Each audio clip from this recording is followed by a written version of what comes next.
Griffin Jax formally requested a trade prior to leading up to the deadline. And there's a few things here. So it sounds like specifically after he saw Correa get traded. Yes, once he realized the sell-off was going to happen. Right. And once Correa actually told him, I'm going to approve Houston as a possible destination, right, I think Jax saw the writing on the wall and thought, let me get the hell out of here. And that's not great, obviously, from a Twins fan perspective. You never want people sort of asking out of a situation. Sure. Technically, even Correa didn't ask out of the situation. He just sort of said, sure, fine, I'll leave the situation. Right. But I think a lot of people in that circumstance, and it's would do similar, if not the same, in that you're seeing your friends and your teammates and the core, the structure. They're breaking up the band. Yeah.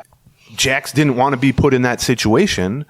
And it's not like he has some big contract. He still has his career to worry about in terms of getting paid and reaching free agency healthy and effective and all that.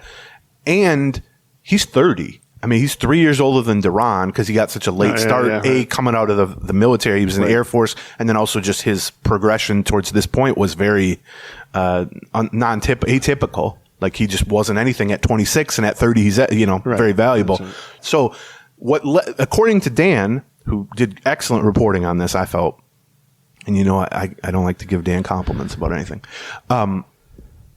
What led to Jax making the formal request through his agent to the front office, it wasn't in that moment with Baldelli, was once he realized Correa was possibly on the way out, and he also knew there were going to be some other trades because, he's smart.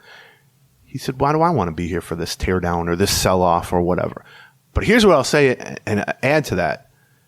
That does explain potentially why we were so underwhelmed by the Tampa Bay return from Tampa Bay being a 1-for-1 for Taj Bradley. And it also possibly explains the extremely late last-second timing of the trade, where they were squeezed and they decided we got to move him now. He wants out. I think they were inclined to potentially move him anyway.